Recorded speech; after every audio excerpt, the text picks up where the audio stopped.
Hello, family. My name is Chris. I am your home gamer dad, and welcome to my next Final Girl session. Finally diving into Series 3, starting with Series 3 is actually pretty complicated in terms of like all of the feature films on there, but this was one that, even though I really wanted to do the Don't Make a Sound first, I just kept going back to this one over and over and over again because it was just, I love the theme, I love the setting, I love the inspiration, and I love the fact that it introduced a really cool new mechanic that I can't wait to see implement more into other feature films. So for this, we are going up against a menacing mechanical monster from the future as we play the feature film, A Killer from Tomorrow.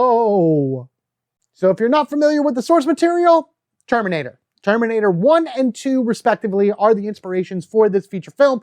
None of the other ones, let's not worry about any of the other movies or whatever's within that franchise. Terminator 1 and 2 are all that matters, and that's what we're going to see within this particular feature film. Our main antagonist, the Hunter, which is an acronym for something, he is a giant mechanical robot that has this shape and face and look and feel of a human, and his whole goal is to find the Savior, which is over here, a character who's going to play an important role for the future where, you know, they're going to have some type of uprising to stop the machines from taking over. And then the machine sent the machine back in time because it's time travel in order to kill him. And now we have to play as a character in order to save him. There are 2 final girls in every single feature film. This one, you will have Kat and you will have Tali in them. As far as the main story goes, I believe Kat is your main final girl. That is the one that you would expect to see mostly show up within like the lore book and things along that ways. In fact, she was the main character in the lore book when I did the reading.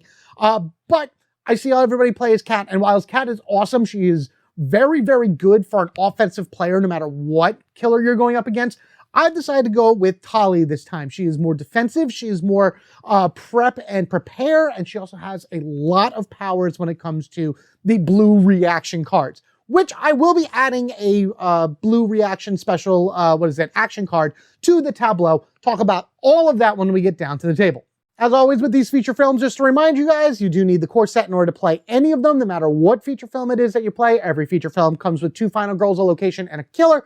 I talked about the killer, which is the giant mechanical monster, the Hunter. The 2 final girls of Kat and Talia, and then the location is the Sunnydaze Mall. So it's a really cool mall setting. As someone from New Jersey who appreciates malls, I like the way this is set up and how it's there, and I can actually see a lot of the different things that they wanted to put into this as actually being stuff that you would see in a mall. So I thought that was really cool, the way that all that was incorporated. Let me know as things progress throughout this session. If I missed something, if I make a mistake or anything like that, leave it down in the comment section below. Let's all be nice and cordial about it. Just kind of say, hey, this is how this is supposed to be played. Generally, if I make a mistake, it probably won't matter too much for the end result. And if I catch anything, I'll put it up on the screen. But always good having any information out there, especially for future plays. So with that in mind, let's go ahead and jump into our role as another character from the future. I think is what Tali's backstory is. I really have no idea. As she runs around the mall, finding sales, finding deals, finding a savior in order to stop the machine uprising, which could be coming any day now in real life. Just something to think about. Ready? Here we go, to the mall! Tali versus the Hunter in Sunnydaze Mall. Welcome to Sunnydaze Mall, where you're gonna wanna shop till you drop dead. Come on, you gotta do that. It's not exactly shopping mall style of craziness in this mall, but hey, we still have a giant mechanical monster chasing us around and doing all types of bad things. Now then, here we are in Sunnydaze Mall with the Hunter hunting us down.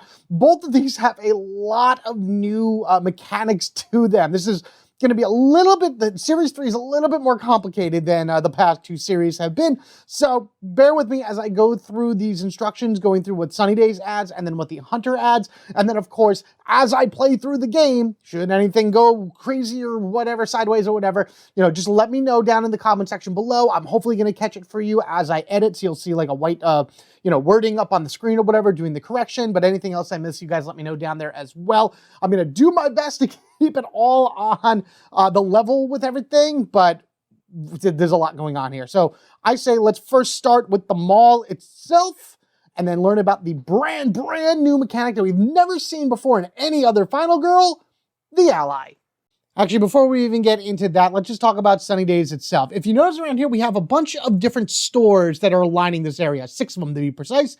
There is a mechanic in this where if you are in one of these stores and somebody takes damage, so say the Final Girl takes damage or the killer takes damage, so we'll just use we'll use these guys, these meat bags as my example. Say this guy hits this one right here, he'll actually fly through a wall and take an additional damage. Whenever you do that, you have these wall destruction tokens that you put in between in order to represent that the two areas, I don't think they're linked. I think there are still 2 separate areas, so you can move now from this store over to here, but panicking will still go into their normal spots, as you can see by the numbers down over there. Every store has the capability of blowing apart a wall so long as it goes into another room and not into an area where it's already has a door. So I can't put a wall here because there's already openings coming down this way. I could, however, blast somebody over to the surface area over here. So that's 2 possible walls, 2 over here as well, 1, 2, and then I can't put a wall, obviously, here because that would just go out of the mall, though I think that would be pretty cool if you can knock someone out of the mall. If there are no viable spots, then you don't get pushed through the wall at all, but just keep that in mind that the mall itself can be destroyed as you're running around it. There is a motorcycle that would be down over here. I have the actual token for that, or I'm sorry, the mini for that. There is a token that you would put there in order to represent it, but I'm just going to leave the motorcycle to the side. Put your name in the thing, fill out the card, have solicitors call you, try to win the motorcycle, but that's what that's there for. In addition to that, you have these blue spots right here, which are railings. You got to give this a little bit more of a 3D thought when you're looking at the mall, because you have the 2nd floor here and then the 1st floor down here, which is the food court, these spots here, escalators going up to the 2nd floor where all the stores are. If the Final Girl, say this is the Final Girl, for example, the Final Girl can actually move into the food court in a one-way direction, depending on where she is. If you do that, if she freely moves over, you have to roll one of the dice, and if it's a 5 or 6, she doesn't take damage. If it is a 1, 2, 3, or 4, then she will take damage.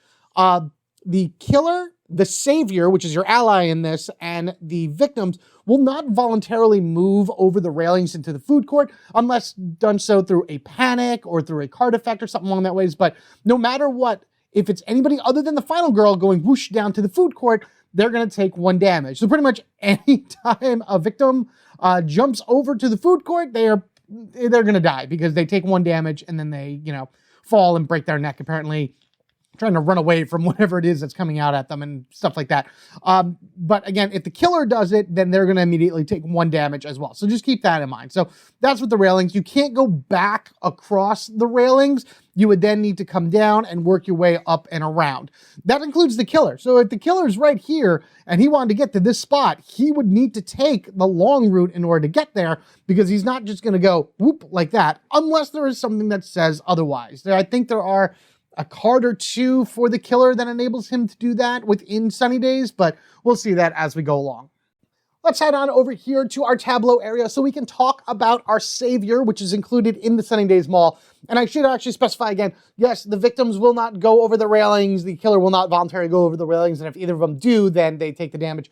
The savior is kind of like this interesting hybrid between a final girl, final guy, or final teenager in this case, and a victim. They're not treated as victims. They are not established as victims. They're really their own thing. So if he were to jump over the railing, he would have to roll as well in order to take that damage possibly or not. So the way that this works is that the savior doesn't trust you. He is a teenage kid who is really just running scared for his life. If you remember anything from the movie Terminator, John is in an awful position. His mom, I should say, is in a mental institution because, just talking about the end of the world and everything like that. He's really a troubled kid and he doesn't care about anybody except for himself. So what we have to do as the Final Girl is to get him to trust us. To do that, we have a brand new action card that was introduced into the Sunnydaze Mall, and that would be 2 of these right here, the Build Trust cards. And now you can buy these for 2 times a piece if you wish. Come with me if you want to live. Oh, yes, yes. You make a horror roll. Failure would cause the horror to go up by 1, losing 2 times. Single success is increase the trust by 1, losing a time. Double success is increasing the trust by 1, not losing a time, which is equally as great. A triple success, I love it when these have them. You increase the trust by 2 and the terror gauge goes down. You can only use the build trust card if you're in the same space as the savior, unless you have an item that tells you to do so. And that brings us to the trust meter. So as you can see right here, the trust meter has 4 different levels to it. Go to hell, eat me, I guess you're okay, and I believe you. As we build trust, this little marker will go up and will enable us to not only be able to do stuff with our ally, the savior over here, and that would be the different abilities it has from this card, but every time at the beginning of the upkeep phase, we're going to flip over the savior deck and we're going to do whatever it is on the card. So I'm just going to flip this one over. I'm going to reshuffle it all. But just for an example, we're at the lowest possible thing. Go to hell. This would flip over. Oh my God, thank God I'm going to reshuffle this. Let go. You're hurting me.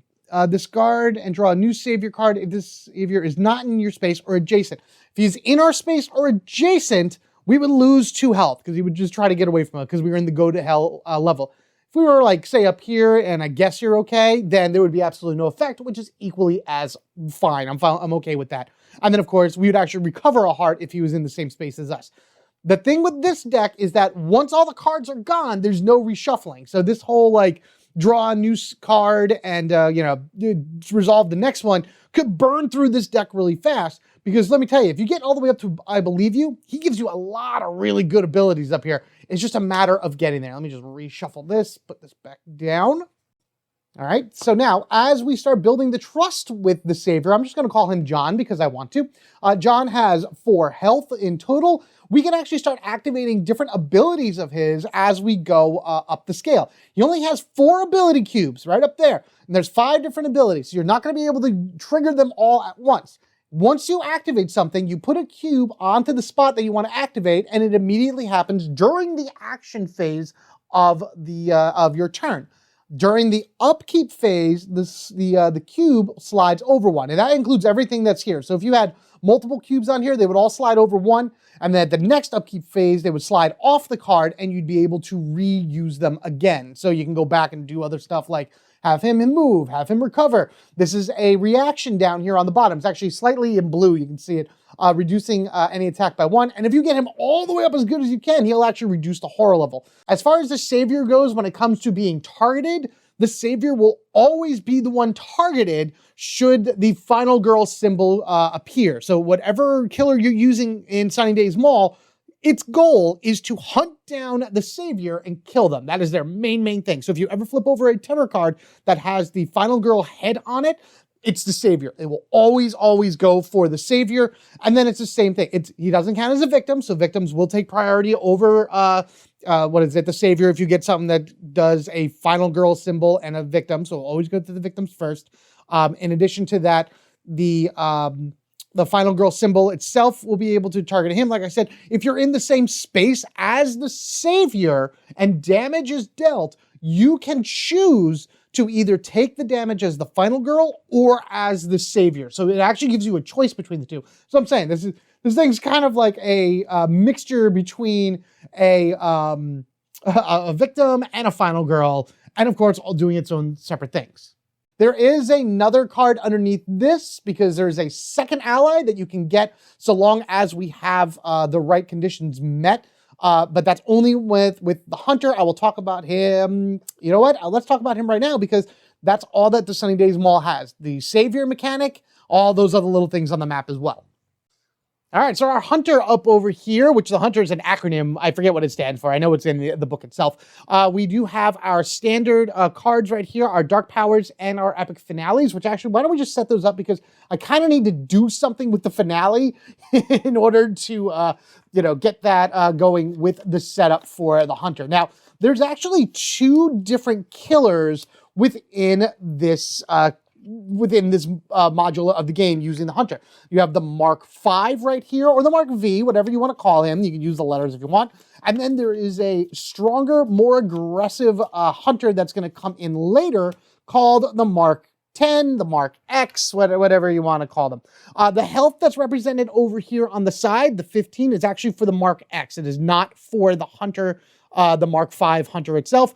The fun thing also about this is they have these ×5 hearts right here that also come with the hunter. I'm actually going to leave these in with my base game because it's a really good representation of just extra hearts along here, especially when you have someone with a high health.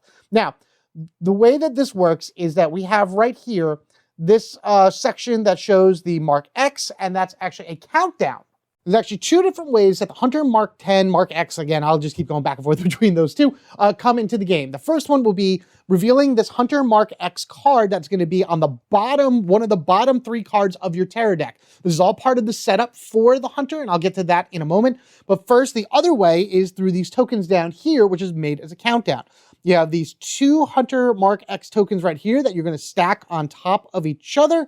And then you have these gear tokens. I think there's supposed to be 5. I only have 4. I think I'm missing one, but you know, these are all like all mixed up and everything. They have different heart values on them because you can actually use these in order to repair the Mark 5 in order to become your ally for this. So I'm actually going to take 1, 2, 3, and now we have a stack of 5. This we move to the side, and these go to the card.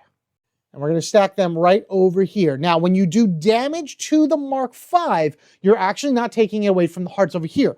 For every 2 damage you do to it, you actually blast off one of these gears. And it's going to go onto the map wherever you are. You roll the dice and kind of panics out of there. Goes into one of those spaces wherever you panic to. Once the Mark X has made its way to the field, the Mark 5 immediately shuts down. It is no longer your active killer.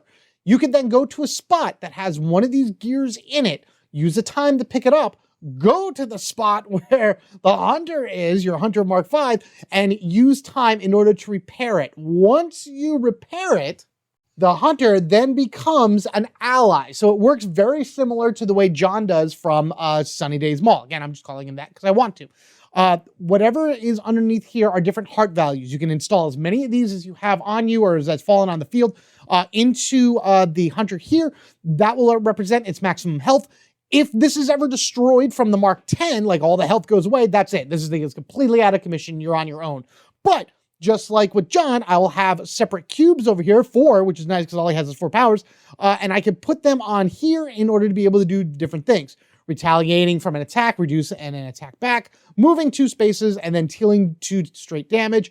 They will also move over to the side at the end of every upkeep, except for this one, which is great because this immediately goes off. So you can just keep having him move. So this I'm just going to leave to the side right now because we don't need it yet. What's also cool is that the dark power here, if that's ever revealed when the Mark 5 is on the field, it's going to give him a power. However, when the Mark 10 appears, this actually flips over and goes underneath this, granting our Mark 5 an additional ability. So we can use everything we need in order to be able to take down these monsters from the future.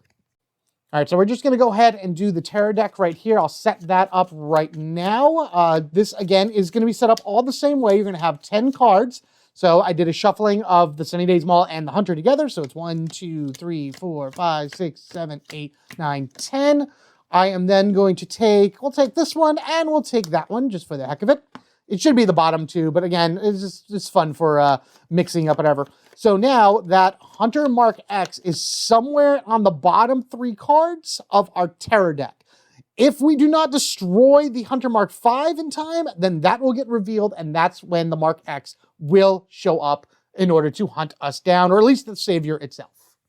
Last thing I want to talk about for the hunter is the Bloodlust gauge right here. This will not go up under normal circumstances. If you're used to, you know, your killer running around killing victims and then this thing going up, that actually will not happen this way. The Bloodlust only goes up if the hunter is dealt damage or the final girl is dealt damage, or I think any damage in general. Same for an ally. If an ally is dealt damage, if the final girl is dealt damage, or if the hunter is dealt damage, then this goes up. If no damage is dealt, this doesn't move. But keep that in mind that this only goes up when damage is dealt. It does not go up for the hunter should a victim die. Now, if a victim dies, it's still going to be dead and go into the section down there, but you don't have to worry about this flying up like crazy. And what's good about the hunter, as you can see, it's very slow. It only has 1 movement for so long and not a lot of damage, but I'm going to tell you right now, the whole point of when the Mark 10 gets here, this thing flies all the way up to the top, so you have a very deadly enemy on your hand immediately. But there you go. That is the hunter. Last thing I do want to just point out is a signature action card that I will be using for this particular playthrough because I am playing as Talia, who is a great one to use when it comes to these blue reaction cards. The signature action card that I choose to use is Ambush. You may only play this as a reaction when the killer moves into your space, and I'm telling you right now, the killer's gonna be honest like crazy all the time. We either fail it, take a damage, lose health, and the terror goes up, which is not very good. A single success, which is a single damage, or a double success, which is double damage and immediately ends the killer phase, which means no other damage or anything is going to be done. So it doesn't reduce damage, but it does have a chance of stopping the killer's phase immediately. Super powerful card, which is why it is 6 time in order to get this. Probably get this over Critical Blow, honestly, and is an awesome, awesome card that I can't wait to give a shot at because Talia, our final girl, as I just want to point out really quickly, is who I choose to use here. As mentioned, she is the master of reactions, and you'll see that once we flip this over. We have she has 6 health, 4 different abilities. Take a guard card, move a space, take a retaliate, or take any top item card. All of that is amazing. She is super versatile. She's another teen from the future, I guess, who gets thrown back to the past. You know, she may not have as much military prowess as Kat does, but I'm telling you right now, she is going to be extremely helpful in getting rid of that monster and saving John. All right, let's actually move these out of the way really quickly. I am going to roll a dice right now in order to represent whatever one of the final healths we have. So that's 5. So this one goes here. Let's go ahead and roll again. A 2, which is right here. And so that is going to be Talia. Let's get these off the board. And then I'm going to do the item setup as well. I'm going to shuffle this up, and I am going to be putting Talia's special weapon into this stack. Maybe we'll see it, maybe we won't. Because of the powers of editing, I will give spoilers beforehand about if I happen to find it or not, and then give you guys a time in order to see it. But we're going to go 1, 2, 3, 4, 5, 6, 7, 8, 9, 10, 11. And from over here, this is her special ability card. We're putting that here. I'm going to shuffle this up, and then I'm going to put them up here in a quick edit, and we're just going to see what our 3 starting items are. All right, so we got all of them up here, and let's start. The military surplus R Us gets cigarettes. Sure, why not? Down to only 2 packs a day. Mom would be proud. When the savior is in your space, discard to increase the trust by 1. All right, so that's pretty good. So if I happen to start over here by the military supplies, I'll give some teenagers some cigarettes to increase the trust. I guess that's what that represents. My gosh, they're called murder sticks. Yeah, that's about right. The Zap Shack has a lucky rabbit's foot. We love this one. Here's a hop to the right direction. Get it? Discard during the action phase to make a horror roll for each star. Choose one of the following. Those are really nice to have. And then our last one in my hand is a gift card. Ooh, I like this. I've actually used this when I was in, practices and everything. Discard this during the action phase and choose one of the following. I can take 4 time worth of action cards, which is anything over in the tab below. And then if it's, if I'm at a point where I can actually do a search, look at the top 2 cards and take 1 of wherever area I'm in. So that's really good. Basically getting me a free item right there. Now, we're going to go ahead and grab our setup right here. Make sure that these are pretty close because once the Mark 10 comes into play, you're actually going to need a brand new setup card to figure out where they go. But we are going to start with family dinner. Okay. I don't like being that far away from the kid. All right, so basic setup. We know that our Hunter Mark 5 starts here. Talia is in that corner right there. And the Savior's in the middle. I actually could just jump in down here immediately in order to get close to him. I really got to get close to him and start building up that trust as soon as I can. Trust really is the big thing right now in order to be able to get with, the Savior, because if you get him to trust you, then you'll not only gain a lot of special abilities, but there is also something I forgot as well, and you can actually save the Savior, get him off the map if he is, hang on, I just want to make sure I got everybody. Yes, okay, so if I happen to be with the Savior and I have him at his highest trust level, that is, I believe you, and we are on either of the exit points, I can actually get rid of him. He can actually leave the map permanently, and then I have saved him. That's not an instant win, but what that does do is immediately gain all the abilities on my final girl card and flip it over to its ultimate side. And then I become the main target. So now the hunter is ready to kill me because I have gotten rid of his target. If I already have my ultimate done, then I would get whatever that ability is of constantly, if I rescued more victims afterwards, I would get that 3 times should I have saved the Savior in this manner. But that needs to be at the highest trust level and in one of these in order to do it. So before we move on with that, let's go ahead and do an event. There's some really funky events in here. I'm kind of hoping for one in particular. We'll see what we get. There's always bad things, but good things at the same time. Yes! Okay, fantastic. This is great. The Savior's Girl. My dreamboat. Stop being such an a-hole. The victim closest to the Savior is now the Savior's Girl. While the Savior's Girl is in your space, +1 dice when resolving build trust actions. If the Savior Girl dies, decrease the trust twice and add 1 to the the Bloodlust gauge. Okay, so we're going to say that this right here is our Savior's Girl. She is sitting here in this food court. He's probably over here getting some more food for them and everything like that. So that is what here. So now if I have her in the same space with the Savior, she'll actually help me increase that by giving me additional dice. And that's kind of what it is that I would love to get right now. Speaking of which, let's go ahead and get this started. We got all of our basic 0 cards. Here we go. I'm not a fan of the horror gauge starting at 5, but I should be able to get a distraction going in order to be able to get that down. Plus, the hunter has a long way to get down into here because, again, he will not jump over the railings. I will, however. So we're going to start with a walk in the hopes that maybe I can get something going and get 2 quick spaces in. At the very least, just get a little bit closer. All right, here we go. And shkuya. All right, so I got a star and I can discard 2. And I think I'm going to do that. Get rid of my short rest and weak attack. Flub those 2 on the bottom.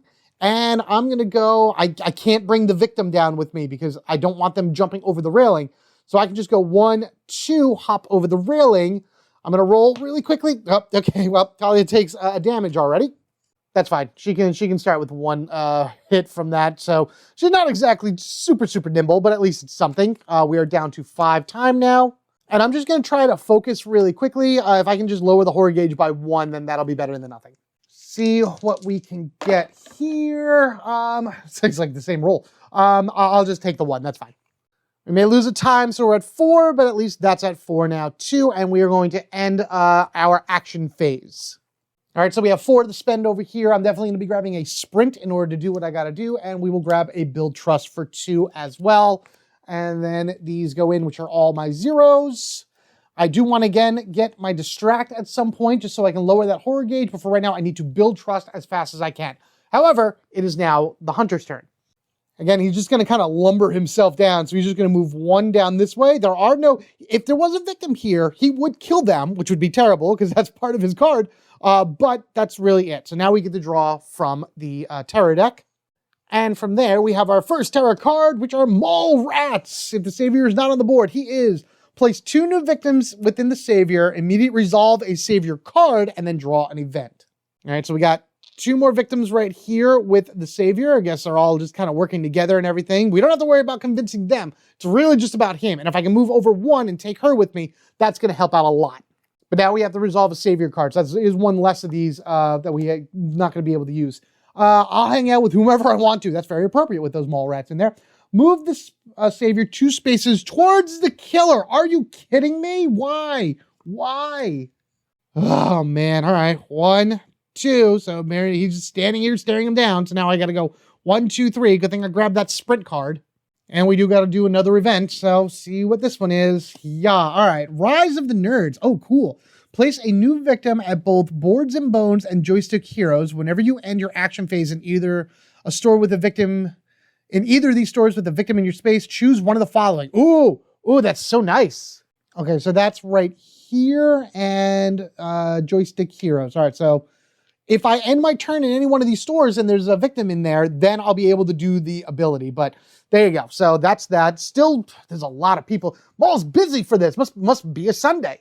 All right, we got to sprint out there. Come on, come on. Give me something in order to be able to get a double up here. We're back up to 6th time. Let's go. We need to get to his spot immediately. Come on, girl. We got to go save him. Oh, okay. I don't want to lose my build trust because I got to do it. Man, I gotta at least move 2 spaces. All right, so here's what we're gonna do. We're gonna do this. We're gonna put these 2 under here like that. We're gonna lose time. We're gonna move 1 space. I get 2 spaces of movement. I get to do 1 as well. All right, so I'm actually gonna move over to 1. And so that's my 2 spaces. My 2 spaces are gonna go over here, and I'm gonna take 2 of these victims, and we're gonna say, get out of here. This is gonna turn into bloodbath soon. And they run out of the mall screaming. So then over here with Talia, we get to actually put 2. Now, she only needs 4, which is great. So I may actually get my ultimate really quickly. But we're going to go ahead and move 1 space, and then we're going to take the top item of any card deck. So the 1 space we're going to move is back into the area that we're in. Unfortunately, I don't have anything that's going to help me right now. But what I am going to do is I'm going to take the cigarettes because I'm going to make sure they get the savior in my space, and then I can use that in order to just build the trust up again. Again, building trust. That's the big thing right now. I actually also realized that I forgot to do a savior card at the end of the last one. I did the savior card from the terror, but then another one needed to happen from the upkeep. So let's just flip this over and see what happens. I lose 3 time because I'm not going anywhere with you. No, he was not near me at that point. So this would have to go because he was in that space closer to the hunter. Here we are. Move the savior to the nearest blah and discard the top 2 item cards, which actually was the military thing. So he took the cigarettes. Man! All right, so technically he is here. These cigarettes and whatever this item is are both gone, which is the walkie-talkie that would enable me to use a build trust action, even if I wasn't in the same space as a savior, which is terrible. However, I'm still going to go ahead and use my take a top item card of any deck, and I'm going to grab the gift card because I can take 4 time worth of action cards on my phase, which is right now technically, and then play them and then try to get there. So you know what? Yeah, let's actually use this right now. So that was all retconned. He did his thing. We are now back to the action phase. I've played all of these. We only did 1 sprint, right? Yes. Okay, so let's take 4 time worth of action cards. I don't get these because that's 0. At least I'm pretty sure I don't. I probably has to be something that's worth time. We're definitely going to grab a sprint in order to get there. And then I'm going to grab the other build trust because if I can use them both right there, that's going to be perfect. All right, so we've done that. That's fine. I need 1, 2, 3 again in order to get to this little jerk. Let's try it. Let's try to sprint on over and get there. All right, a double is what I need. I have to get there. I have to get to that space with that kid in order to be able to do anything. Oh, all right. Well, better than nothing. At least my walk card next turn should be able to get me there. All right, I'm actually going to take just the girlfriend. 1, 2. So she's going to be with me, or the savior's girl, I should say. So she'll be with me here on, on the space right before the military surplus store. And that's going to be that. That'll go down to 4. All right, I know he's going to move forward 1 and kill that victim. At least I know the Bloodlust won't go up, but it buys me just at least 1 more turn. All right, so I'm going to grab all of these, and I'm going to spend 3 for a distract in order to hopefully get the horror gauge down. I did use both sprints and a walk and a focus. Okay, this is going to screw me over again, isn't it? I bet. All right, here we go. Metal Man moving up. And then this guy tries to get in his way and boom, boom, knocks him out, punches him, shoots him, does all kinds of things. But again, the Bloodlust meter does not go up. What does happen is a terror card gets drawn. Paranoia. If the savior's not blah, blah. Okay, the savior is on the board. Make a horror roll. So, okay. So again, I got to hope for a double and see what happens. All right, here we go. 1, 2, 3. I mean, this is a horror roll, technically. So I made it. I can increase the trust by 1 just by having 2. So I'm going to go ahead and do that. I'm going to dump immediately my short rest and weak attack to say that I got a double success for this. So now the trust meter goes up to eat me, which is fine because now I can actually do some stuff for 1.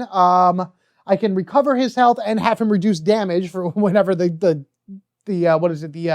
hunter comes into play. And now it puts me closer to those other two. So with that said and done, the hunter did kill somebody this turn, but I believe normal panic would happen as well. No one's in the actual killer space, so actually no other victim's going to panic. But if the Bloodlust meter ever went up, so that means nobody died, but it went up, or a victim was killed, then panic would happen under normal circumstances for the victims. I don't think the Savior panics normally as well. I have to check that, but it doesn't really matter right now. What matters right now is we have a Savior card, which isn't going to be as bad as the last one, but probably bad anyway. Move the Savior 2 spaces away from you. Oh, are you kidding? He's going to go right through the enemy's space. He's running. He's just running. So that's, I mean, would he move? I mean, that's the same space, but then he would move there as well to get one away. She's not going to follow me through his space because she is still a victim. Now, granted, he'll turn around and come at us, but, oh my God. Would he? I think so. I think so. Here we go. 1, 2, and run through that way. Oh, man, you jerk. Okay, fine. First thing I am going to do is we're going to do my distract. If I can get it down even a little bit more or 1 or something and try to get even a 3rd dice before I start building a trust action, then that would be great. Plus, that'll give me a little bit extra time to work with. So we'll put that back at 6 and we'll go and roll. Come on. I see 1 success. Better than no success, right? So that would go here to 3. That'll go to 7. I wish I can get it up higher, but I'm not going to bother. So we use distract. Even if I use my focus, it would only go up by 1 additional 1, and I'd rather have that for other things. So let's go ahead and walk. Maybe I can get that 2 spaces in and get to the Savior. I do have a few cards that I can continue to dump in order to give me that movement. So, I don't have that many. Get back here, you little jerk. All right, so what we're going to do is we're going to go 1 into the hunter space. He is going to attack me next turn, which is going to be awful, but I'm going to leave. I'll be fine. I'm just going to leave the girlfriend behind, or the girl. I do lose another health because of that, and 2 time. So I'm at 5 right now. What I can do is take a guard, take these walks, and take the other distract for 5. So the guard will protect me from the big metal man right there, and then distract will be able to hopefully lower the horror gauge a little bit more. Distract goes back, and then these are all 0s. That is the end of the planning phase. Okay, so here's what's going to happen. Here's what I'm going to do. This guy is going to hit me for 1. I'm not going to do anything about that. Ouch, ouch, ouch. I do take a damage, and because damage was done from him to someone else, to an actual player, not a victim, then the Bloodlust gauge goes up by 1. Now, the Bloodlust will only be able to go up once per phase. So if he did damage to me and I retaliated back and doing damage to him, that wouldn't matter. But doing damage back to him doesn't really do anything because I got to do at least 2 in order to get those gears out. Now we'll see what happens with this. Shock and awe. Oh my goodness. Roll 1 fewer dice to a minimum of 1 when resolving reaction cards. He moves. Well, he's going to go right after him, actually, because I am not the target. He would move twice. He's just going to move 1. He's going to move right into John's spot and try to hit him. But what I'm going to do is I'm going to take 1 of our cubes and we're going to put this right here as a reaction and reduce the attack by 1. So he actually managed to dodge out of the way. Good job, you little jerk. All right, so it's just resolving reaction cards right here. I don't have any reactions that I'm doing right now, so we're going to go ahead and distract. Shock and awe only is in effect until I want to say the next terror card flips. This isn't like a permanent thing that happens for the rest of the game. It would say so otherwise. At least that's the way I'm interpreting it. You guys can let me know otherwise, but I would say shock and awe stays on the field and is active so long as it's face up. Once I draw the next terror card, that doesn't matter. I'm not doing any other reaction cards, but I am going to do a distract in order to try to lower that gauge down to get 3 dice. Worst case, I do have a focus that hopefully should be able to help me. We are back at 6 time, and just like the last one, we only get 1 success. But as always, 1 is better than none. So we'll make the 2 and put that at 7. And I will use that last focus. I mean, that time should I only need 1 success in order to roll 3 dice. And that's what the goal is right now. A double success would be wonderful right now to gain all that extra time, but I'll take what I can get. Okay. I'm going to take my focus and my guard card, and I'm going to toss both of them in order to be able to say that I gained 1 success. So we'll go here. And we'll go to 1, and now we have 3 dice that we can roll. All right, so we're going to go right into a 1-2 combo. So we have a walk right now that we're going to do. I already lowered my focus and everything from that, so at least we know we got to get one space into there. And then once I get into that space, I can start building trust. 3 dice is very helpful. And again, because the Savior is his own thing, it doesn't count as a victim, so he can't follow me into spaces. He has to just kind of move on his own accord, or at least based off of the actions that I have from him. Oh no. All right, so we're going to lose 2 time, we're going to lose a health, and we're going to move 1 space in because I need to be in here so this way I can start building trust with this guy. Come on, let's do it. Let's do this. Come on, triple. A triple star, if that's possible at this point, will finish it off, and then I don't need to build trust generally ever again. We got 1. You know what? That's fine. We're going to leave it at that. So then the trust goes up by 1. I am going to immediately play my second build trust right now. Come on. Oh, there's a double. Sweet. So I don't actually lose that second time. Fantastic. So my time is at 3, and my trust, so this was from the first one, and that was from the second one. So now my trust is at the highest that it can go right now with the Savior. That is awesome. That is amazing. I am in trouble right now. Oh no. Okay, this actually went over. Let's see, these are things you got to remember. That went over from the last one, from You're Not the Boss of Me, right? No, it did not. It would go over at the end of this because that was the hunter's turn last turn. Never mind. So that's fine. Maybe he'll just take a brunt of a hit if I need be. All right, so we're all in this space here. That's really going to be it. I have 3 left. So do I want to get him out of here? Actually, what I do want to do really quickly is we will put 1 more cube up here just to lower that horror gauge down by 1, getting it down to its lowest point. Take advantage of that whenever you can in order to help. Now, we will go into the purchasing phase here, and we're going to grab a sprint because we're going to run. We're going to grab a close call, and I'm going to take all of these, which is a walk, a short rest, and a weak attack. Both build trusts can go back. Hopefully I won't need those again. Those are all 0. We got a guard. Distract. All right. Here comes the hunter. Which again, we're on this space right here. He is going to strike. Unfortunately, he is going to do damage to John. I don't want him to do it to me because I only have 2 health left. Granted, I could, but I don't know what. You know what? No, I'll take this damage.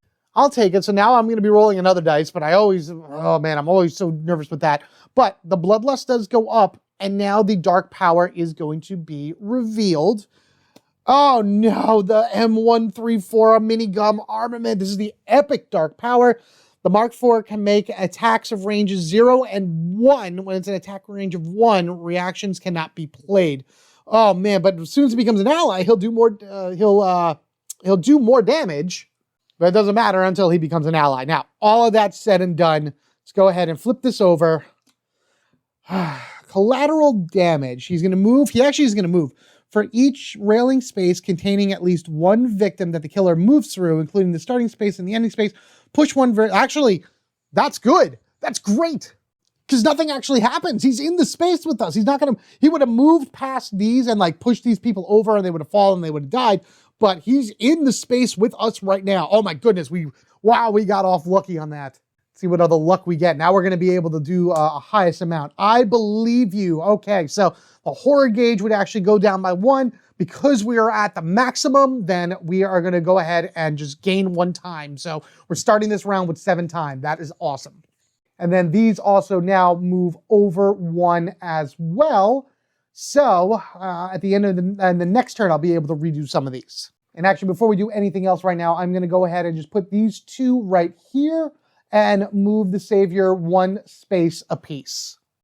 All right, so I'm going to move John up and over. We're actually going to kind of move our way around. I do want to rescue him, like get him out of here, but I kind of want to put him down over on this side because if I can try to take advantage of the joystick nerds right here and gain some time and maybe some health back, that would be great. So what I'm going to do is we're going to sprint. We're just going to sprint. I have 4 dice to do this. If I roll all my dice for a 3, then I can get up here to the joystick heroes, end the turn, and then grab some good stuff. Granted, that minigun is going to probably start taking out John, but we'll see. We'll see what happens. So what do we got? All right, there's my 2 stars. I got 3 stars. Hooray! Wow, that's some good stuff right there. All right, so we lose down to 6, and I can go 1, 2, 3 right up here to the joystick heroes. And the only reason I'm up here is because I can take advantage of that Rise of the Nerds ability. And honestly, I'm going to end my turn right there. And what I'm going to do is, because I've ended it here, Rise of the Nerds, I'm going to gain 3 time. So I am actually at 9 time now going into this purchasing phase. I think we're going to go 1, 2, 3, 4, 5, 6, 7, 8, and the other close call for 9, plus all of this. So I have 1, 2, 3, 4, 5, 6, 7, 8. What have I got in my hand? I have 9, 10. I have too many cards in my hand right now. So this is what I grab from here. We're going to actually leave both focuses behind. And so that's going to be that. Yeah, 1, 2, 3, right? Was it the short, wait, maybe it was a short rest and the weak attack. Whatever. I would have left the short rest and the weak attack here behind otherwise. I think that's how it was. 1, 2, 3, 4, 5, 6, 7, 8, 9, 10 in total. That's all I could have in my hand. Yeah, I'm pretty sure that's how that was. So we're going to leave those behind. We're not going to grab those. And we'll just put the sprint back right there. And then that's going to end our turn. Now, the problem is he's going to move up, he's going to turn, and he is going to be shooting John from the range, which unfortunately does an attack of 2. I don't have any other reductions or anything like that, but I can regain his health back. So he's going to take 2 hits, which is bad, but I can put 1 back, which is nice. And a lot of this stuff is also going to come off as well, and then hopefully get him out of here. I got to stop him. I wish there was other ways for me to move this kid. The Bloodlust does go up again because it does damage, which does reduce that by 1. We are still rolling that extra dice, which is fine. Unfortunately, if he attacks again, then we are in trouble. Nope, we have a titanium shield, which got slaps on. So now he has 4 more health added on. Well, he doesn't, but the Mark 10 will once that actually gets into play. All right, so I'm just going to put this up here. This has 4 more health on it. I have no weapons or anything like that in order to deal with this. Oh, boy. All right, come on, John. You need to move.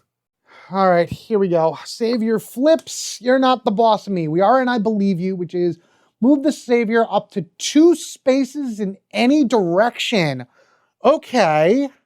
Okay, so the thing you got to also remember about the Sunnydaze Mall is, again, there is a vertical aspect to this. So range attacks can't go, like, from the food court out, and I believe they can't go from out here to the food court.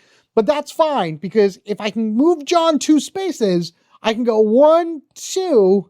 We can roll a dice. Oh, it's a 1. He takes a damage, but that's okay. I can heal him. I'll heal him next turn. I'll bring him back up to 2. But now look how far away he is from the hunter. The hunter will have to come up and around in order to get him. John should have some more movement in order to be able to get here. If I can get John here and me there as fast as I can free him and get him out of here before this guy comes at me. This is all about timing right now. This is all about timing, because now this comes off, so I'll be able to use this again. This comes off, so I can use it again. And then this moves over. I have to wait a turn in order to move him to. Now, I did do 2 damage to him, which is fine. Oh, wait. Oh, wait a minute. Wait. Hold on. I don't think that I drew a terror card, because the collateral damage was for the railings. I had moved away. He had moved 1. No, I did not. So technically, John is still right here. I haven't done anything yet. He has 2 health on him. Not that it matters, because he's going to kill him. This could make or break the game at this point. Intimidation mode activate. Okay. All right. Good news. Oh, God. Good news. He just moves in on him. I do lose 2 horror, so I'm only rolling 3 dice again. But what's good is that he doesn't take any damage, and I can still do what I wanted to do, so I'll move John over here then, and he's still taking that 1 damage. And all of this is still the way it is now, because I would have done the Savior, he would have moved, that would have taken the damage, etc., etc., etc. Oh, geez, it's a lot to keep track of with all of this. All right, well, regardless of anything, I need to get over here to Stan's Sporting Goods store in order to try to find some items. I have a lot of searchers in me, and I have a guard as well in order to help. So let's just go ahead and sprint ourselves out of here. We got 3 dice in order to hopefully get close enough to it. Hey, all right, a double success. Fantastic. All right, so we'll go 1, 2, and I'm going to leave those guys there for 3, and we're going to get into Stan's Sporting Goods store. I'm at 5 time now. I need to immediately start searching here to try to find anything to help me. We do have a little bit of time between when the hunter will be able to get down there. Plus, we're getting close to the end of that terror, so we don't know when whatever her face is going to show up. All right, good. Oh, that's great. All right, the search card enables us to take a look at the top 2 cards of this item deck. So we got 1, 2. We place the other face up on the bottom or on the bottom. Oh, boomstick. Yes, if the enemy is blown off the rails space or through its store, +1 damage. Okay, that's fine. So I need a weapon. And then the other one is a mall gift card, which is also very good to have. We're going to definitely keep the boomstick. That's going to be part of our hand. This will go back on top. And I think what I'm going to do is, just because I am here, we're just going to go ahead and search one more time. Because if I can get that gift card and get moving, then I can, just do what I can to, I get to look at the next 2 cards. Fantastic. All right, so we know one is the gift card, and the second one here is a self-help book. Build trust actions now cost 1. I don't care about the self-help book. We're going to keep this gift card. And I need to get to a new spot, the Zap Shack or the military thing, in order to use this gift card, because I really don't need 4 time worth of stuff right now. The only other thing I am going to do is I am going to walk and try to get some of these victims down the escalator and closer to John. Again, John. That's his name. I'm calling him John because he's John. He is John. And it's, oh, yes, Talia. Yes, you are so lucky. And away we go. 1 and a 2, because I want to save the victims as well if need be. I could do my other walk. I can buy a sprint. Oh boy, do I want? Okay, yeah, we're gonna do it. We're gonna do it. Let's go. Even if I move 1 space, I'm fine with that. So, here. Yes, I get to free them and activate my ultimate. That is awesome. Fantastic. 1, 2, guys, get out of here. She's just causing all types of havoc and mayhem. Away they go out of the mall. I hope you got your sales done. And what's great about this is now I can start grabbing some of Talia's blue cards that she'll be able to use. So we can actually take a guard card, so that will come to hand. And then she will also take a retaliate card. But if that's not all, these all can come on off. Flip on over. Shabam. Talia's ultimate has been revealed. When this card is flipped, immediately take a reaction card to your hand. All reaction cards cost 1 less. And each time a victim is saved, I would recover a health. That is awesome. So we're taking each one of these blue cards. We grab 1 guard, 1 retaliate, and the ambush card is the other one that I am taking to my hand because it is free for this 1 time only.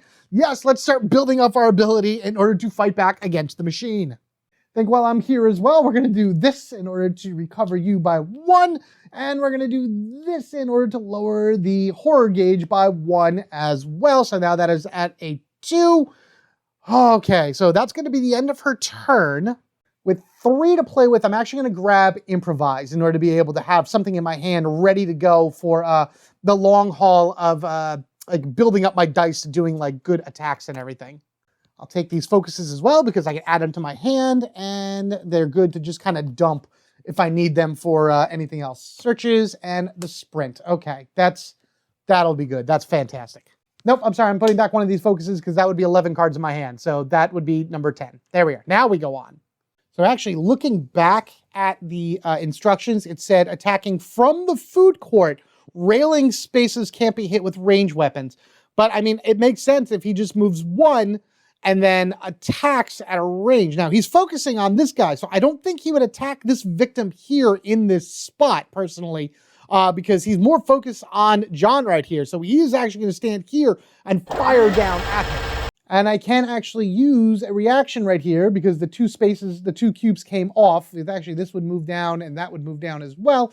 These 2 cubes came off from the move 1 space. So I can actually reduce that by 1 and it saves John just that moment. Now, he's going to have some trouble running unless this is something good, but we'll have to see what happens. Oh, please don't let it end. Please don't let it end.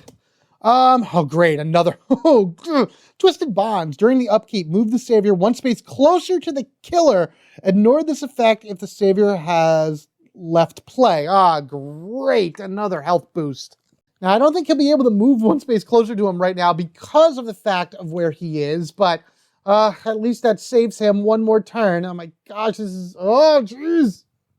All right, now that that is all said and done and terror has happened and everything, also I forgot to push down the horror gauge to 4 because of that, which is terrible in its own right, but we'll figure it out.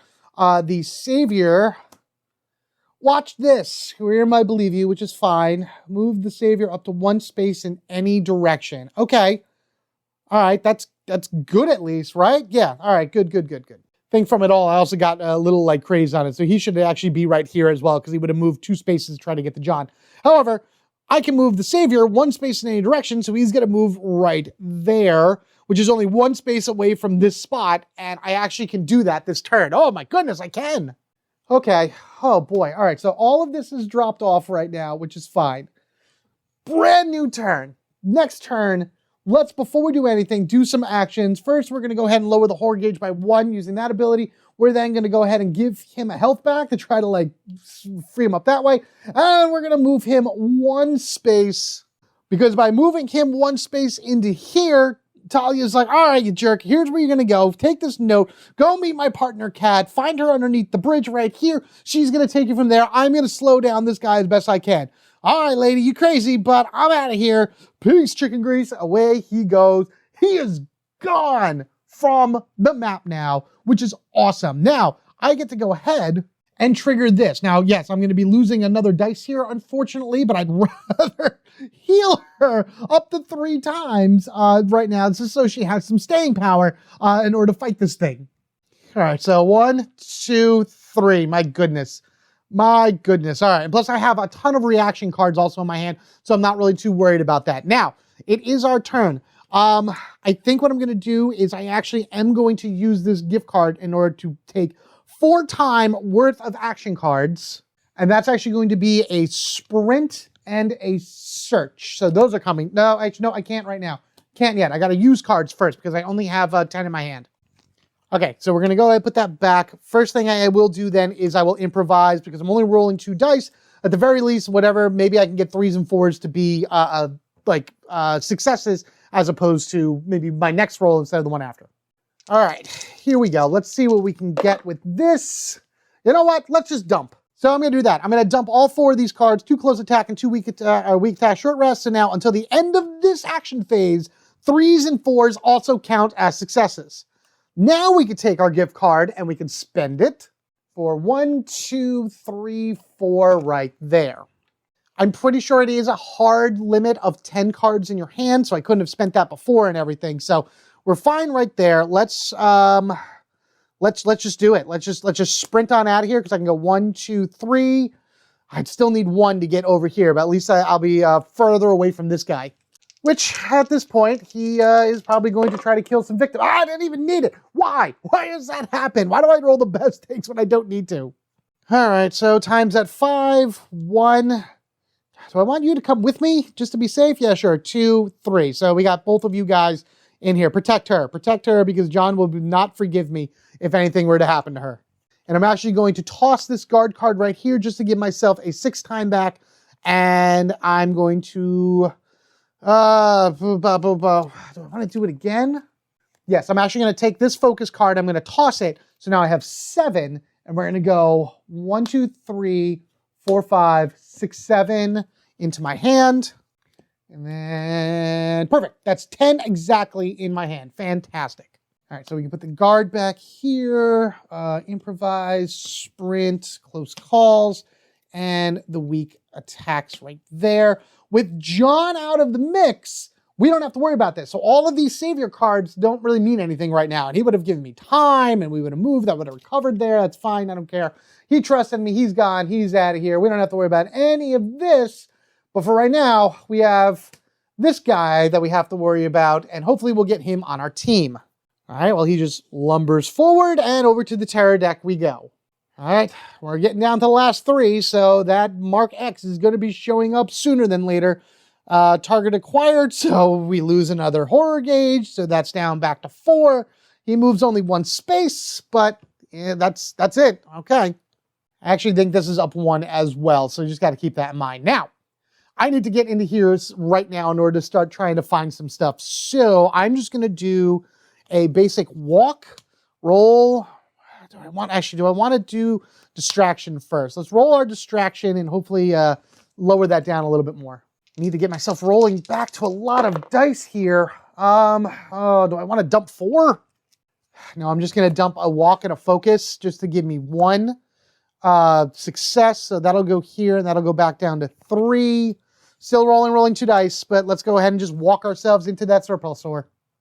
Whatever I get is what I get at this. I get a movement. I get a double movement. Not that I need both, but hey, sure. So now I'll go down to 6. Actually, what I'm going to do is I'm going to move up 1, and then I'm going to move over 1. Get these guys a little bit further away from this guy as he's coming down here. Search. See what we can find. All right, come on. Let's go. All right, so I'm just taking the top, whatever it is. There's only 2 items here in the surplus store. So the first one happens to be a knife. Okay, so I can actually, I can't use these together, right? If you have a boomstick in each hand, you may use both when attacking. So I have a knife. I'm just gonna put the knife in my backpack for right now.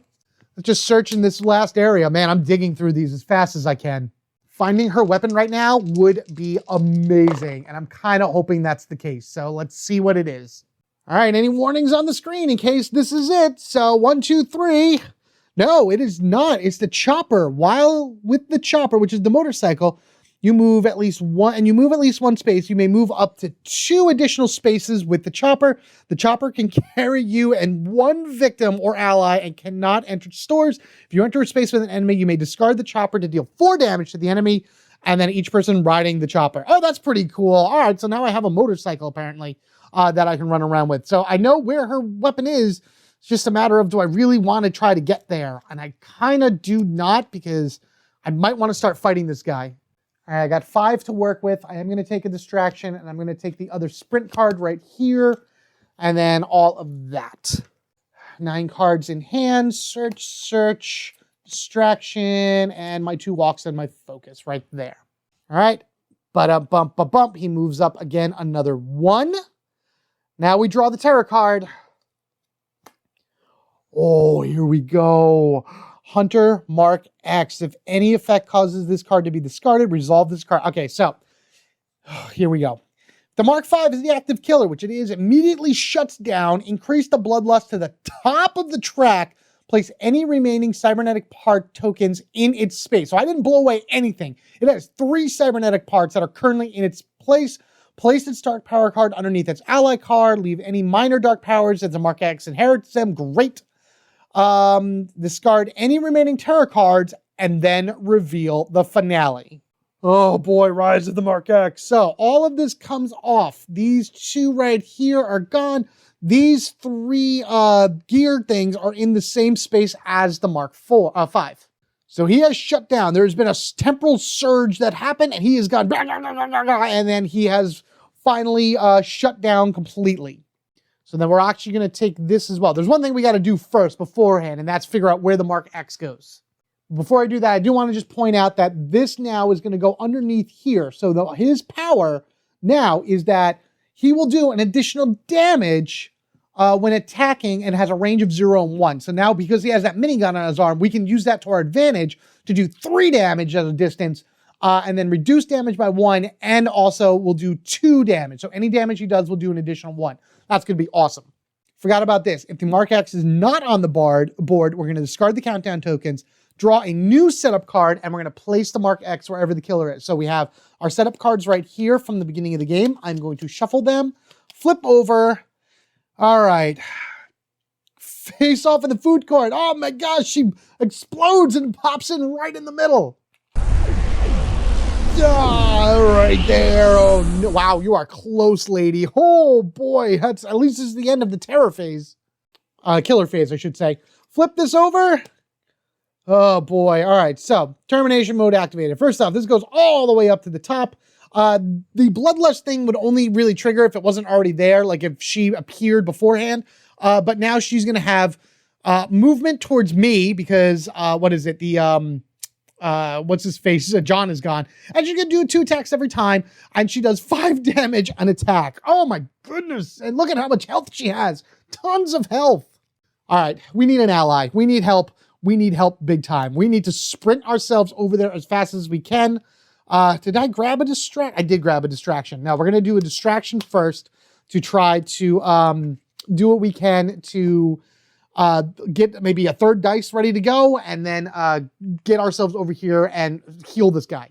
We haven't really lost that many victims, but my goodness, this is terrifying. All right, so we have, oh man, I don't have any close calls to reroll that. Nope, that's fine. Down to 2, up to 7. I think I have a focus. I do. Focus. All right, come on, come on, come on. 1 star, 1 star, 1 star, or anything I could use. That's, oh, I can gain some extra time.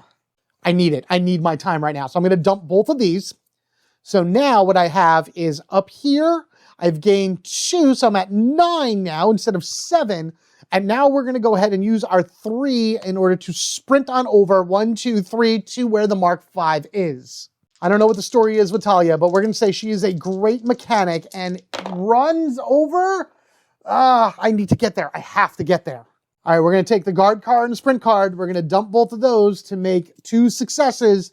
That'll cost the time, so we're at 8, and we're going to go 1, 2, 3. Now, while we're in the space with the Mark 5 and at these gears, we can use 1 time to pick up each of them. So that's 1, 2, 3 gears that are all 3 picking up. So we're now from 8 to 5. We would then spend 1 time per gear in order to initialize and reboot the Mark 5 to work for us. So we're going to flip over all these. So now we're at from 5 to 2.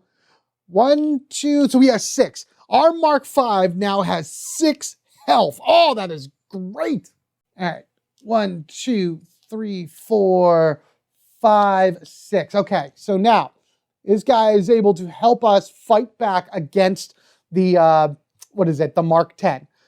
We can direct him. We can use the cubes to get him going and move him around and everything. He does have a range of 1 and does a massive amount of damage. So I think what I'm going to do is we're going to first move him 1 space, and then we're going to fire off 3 shots. So as long as we're all down here together, we can do this. So he's going to move over 1 and fire 3 shots, firing off at her right up in there. And at least that will knock these down. So we'll go 1, 2, getting rid of this, and 1 out from here. I really want to get over to the chopper right now because I have the keys in order to do it. And then I can use that to do some pretty decent damage to her as well while he starts fighting back. So we're going to call that. I have 2 time to spend, which isn't really that much. I get to take all of these, which is good. So those, remember now my blue cards are cost 1 less. So this card is actually a 1 instead of a 2, but I don't want that right now. I am going to actually take that. I'm going to take 1 search just so I have it in my hand for later and leave it at that. These go here. We got another guard, which you're going to buy. Sprint and distraction. I want to get up to Zap Track in order to be able to dig through that in order to find her weapon, because that's going to be super helpful. All right, so termination mode, activate. She moves 3 spaces once and targeting me. So she's going to go 1, 2 and get right in my spot, and she's going to attack me. However, before she attacks me, we have an ambush waiting for her, which means that if I roll a double star, which I'm really going to try to do, I'll do 1, 2, 3 because of the boomstick, which is great. I'm not buying any of the railing spaces, so that doesn't matter. But it will immediately end her turn, and that is really what the main point is right now.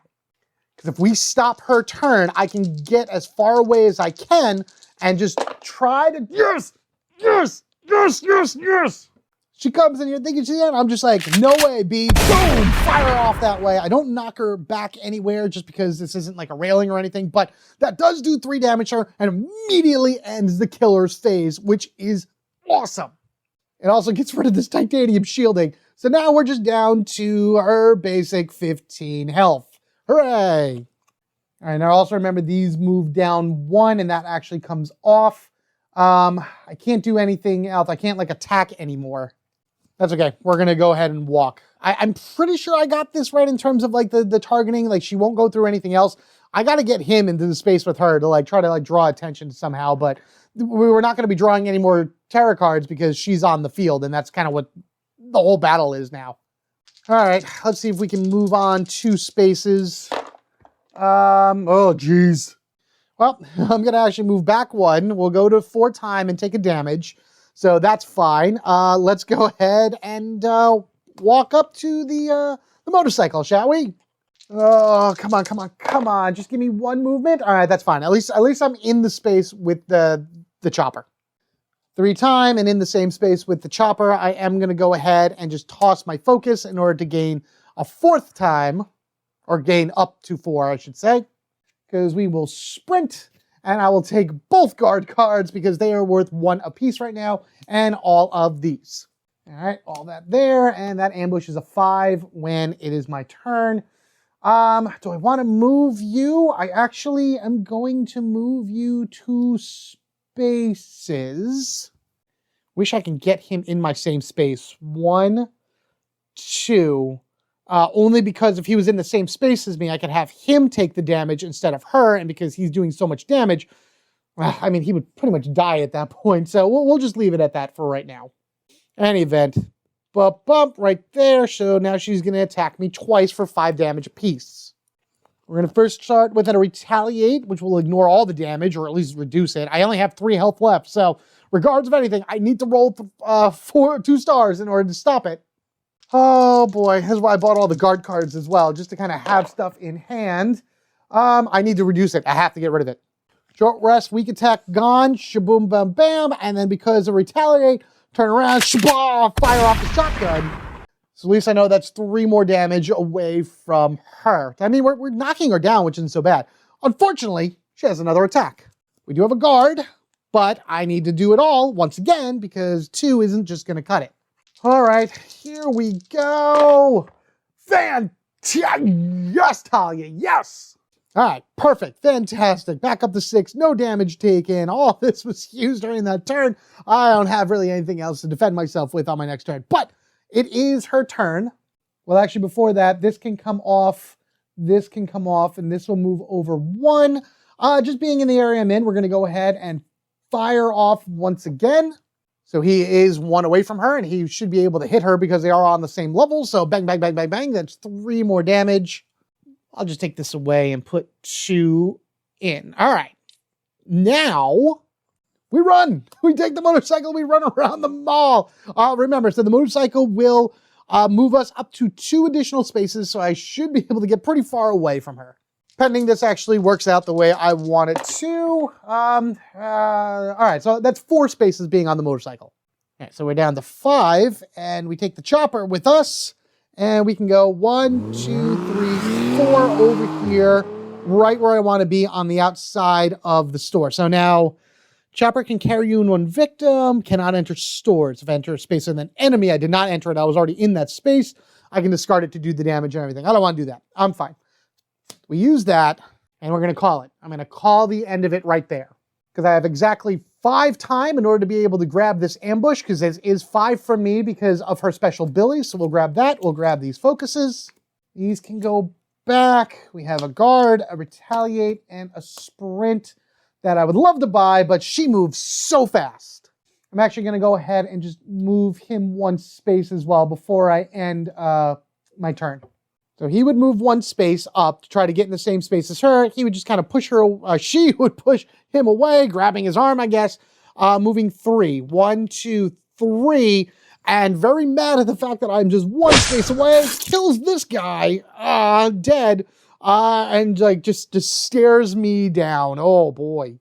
All right, that comes off. Both of these come off. I'm actually just going to put them both back here because I want to move the hunter twice to get him in range for the for his next turn. So he's going to go 1, 2, turn this way and try to face off against her. I am then also going to walk into the Zap Shack in order to try to see what I can find in there. I mean, no, the shotgun has a range of 0, so I can't like turn around and fire at her or anything like that. Just need 1 to get in there. That's fine. That's all I needed. 1, I lose the time, but that's all right. So I went from 6 to 5, and I moved up, leaving the bike behind, telling this guy to try to get out of here, but he's probably not going to listen to me. Search it! Search the area, see if we can find some good stuff. And I need to dig through that as fast as I can. So I'm going to take both of these focuses. We're going to toss them underneath there. So now I have 2 successes We know one of them is the lucky rabbit's foot, which isn't going to really help me at all. The second one happens to be, there they are. All right, so now we have them. We have Talia's grenades. So these are her special weapon. There was a spoiler on there and everything. Say hello to Boom and Bang. During the action phase, I can spend 2 time to deal 2 damage to an enemy in an adjacent space or add a destroyed wall token to a store that I'm in. Only Talia can use these. So this is going to go back on top because I don't need that. These will go here, and I get 2 uses out of them. I'm just going to take the 2 white cubes from the Savior and put them right there. But hooray, hurrah. So now I have something that is actually like a long-range ability. What do I want to do? I want to... Yeah, we'll do a walk so I can go back into the space. Just looking to get down 1. Oh, come on. All right, well, hopefully this won't be too bad. So we'll drop down. We'll go here. I lose 2. I think that what I'm going to do is I'm just going to take... I have 3, but I have an ambush, so I think I'll be okay. So we're going to take 2 time. We're going to toss one of her grenades right at her, doing 2 damage. Whoa, she has... 5, 6, 7 health left. And what's good is she's actually in range for my hunter in order to shoot her. I hope I'm doing all this correct. This feels right, but man, this is exciting. I have 1 left, so I am going to buy a guard because she's going to come into my space and try to hit me. We'll grab these. The search goes back and 2 walks and 2 focuses for next turn. Really, I just need stuff to dump in case I need to convert. All right, in she goes because she has moved into my spot. We throw down another ambush. Here we go. Firing off at her. See? Oh, that's what I'm talking about. I'll just get rid of it all. All my guards, my short rests and everything, because again, it immediately ends the killer's phase. Booyah! I do 3 damage because the ambush does 2 plus 1 from the boomstick. And if the enemy is blown off the rail, which it technically is, or through a wall, plus 1 damage if there is. So she actually is going to take 1, 2, 3, 4, 5. Wow. There was not a 0, a 1 as a result of that horror roll, so I actually get to keep the boomstick. So boom, she falls down over into here. I knock her back, and she takes a full 5 points of damage. She only has 2 health left. All right, so that will immediately end the killer's phase. This will drop off. This will drop off. All right, and this will move over 1. My turn once again, and again, I truly believe that he can hit, well, he wouldn't be adjacent to her. We'll just move him 1 space, but unfortunately, I have nothing else that I could do.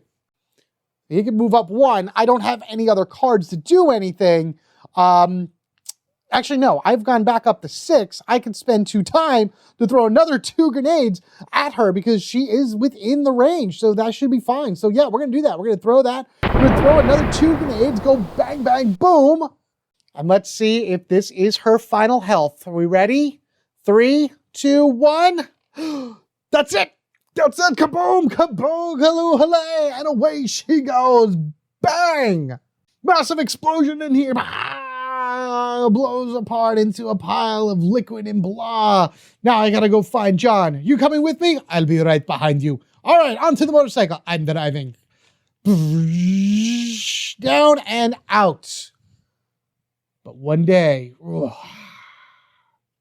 she will find them for sure. Congratulations. You've saved the Savior, gained a new ally, but only bought a little bit more time before Judgment Day. I didn't see no thumbs up come out of a pool of molten metal, so that means that Mark X will be back at some point. Man, that was a lot of fun running around. I'm glad that I was able to use the chopper in order to just kind of get somewhere in the mall really fast. Finding her weapon was like really imperative in this point because I've played these games where I've had their weapons shuffled within to the item deck, and quite frankly, they're not that great. Like the weapons work, they're okay and everything, but somebody like Talia, who is very defensive, who doesn't really want to be always in the same space as the killer, having her weapon to deal that type of range damage and everything is fantastic. If I got him early, I would have been able to blow apart more pieces from the Mark V, but in all honesty, I think waiting it out for this particular feature film, just trying to wait out those tarot cards down to the end, running away from this guy, trying to, oh man, I got so lucky. There could have been so many times in there when John, the savior, because that's, again, I don't care, that's what his name is, when John could have been dead from his abilities. I mean, he had the range attack with the minigun and everything. Like, it can be really tough trying to keep, this kid safe as well as keep yourself safe, because I like to ride the edge of one health. It's just how I play. Sometimes it works, sometimes it doesn't. A lot of times it doesn't, but in certain situations, I'm very glad when it does work. And then once he gets to be on your team, once the Mark V becomes an ally, it's game over from there. You're able to like move him around, do some extra damage. This would have been done a long, long time ago if both of those power cards weren't pulled, which of course they were pulled. Why wouldn't they get pulled? So much extra health for you. In any case, guys, let me know what you thought of The Killer from Tomorrow. This entire session, how it went. I think there's so much to keep track of and so many things in order to kind of pick out as you're playing, between all the new stuff that happens on the upkeep with the savior and doing his cards and moving the cubes and everything, that I might have missed something. I did my best if I noticed something was wrong to kind of go back, retcon it in and fix it up and everything like that. Anything else that I may have caught during editing is going to be up on the screen, and of course, whatever you guys happen to see as well. In any event, this was just a showcase to you all about how the game actually plays, how this feature film plays, and to give you an idea if this is something that you want to add to your collection. I'm going to be running a poll in my community post very soon that pretty much gives you guys the option on which one of the next 4 killers do you want to see me going up against. That would be Razorface in the Hellscape, Slayer in whatever the Stranger Things thing is, the Eyeless in Utopia, and then the Tormentor at the Merrick Warehouse. So the poll only goes up to 4 anyway, so that's perfect having those guys there. So then you guys get to choose which one you want to see me go up against next, and I'll just kind of go from there. Maybe the one after that'll be the next highest vote and things along that way. So looking forward to seeing what ones you guys are most interested in from there, and of course, your opinions of the Hunter as a whole. What do you think of the mechanics? What do you think of the ally idea on this and everything? Do you want to see more of this coming out? Because we know that I think there's some more ally type characters that are going to be in the Predator version of Final Girl, which was announced during that Year of Fear. Man, I can't wait. Series 4 is going to be so amazing. I can't wait. It's going to be so awesome. So, in order not to miss any future Final Girl action that you guys are going to vote on, and just other things I put out for you to enjoy, because I got a ton of other stuff that I want to be able to play, be sure you are subscribed to the Home Gamer Dad. If you wish to support the channel even further, there's a ton of ways to do that down in the description, and I believe in the comment section down below. As I mentioned at the beginning of this video, for the affiliate links and everything, memberships and Patreon subscribers, which I'm going to be going through a little bit of an overhaul of those within the next upcoming month or two. But regardless of any of that, your view, your like, your share, subscribing to the channel, commenting down below, all of that goes a long way and more to helping the Home Gamer Dad grow, and for enabling me to put out more videos like this for you to enjoy. Besides going through Final Girl, like the main 5 there, and then of course the vignette, I definitely want to play Carolyn's Revenge and Grandma's Revenge, or whatever Grandma from what is it, the Big Bad Wolf is. I want to do that. And then start mix and matching them together and seeing how that all works out. So a lot of stuff still to come in the future. A lot of things I'm excited to play for you guys. And of course, just to have you here with me all the way through. Take care of yourselves and each other. We are family forever, gaming together. Until next time, you guys take care. Watch out for any future robot uprisings that could possibly happen in the future. It's really scary because some of the things they put out are kind of weird and out there, but hey, see what it is. Just take care of each other. Please, please, please. All right, guys, you have a good one, and I'll catch you all later.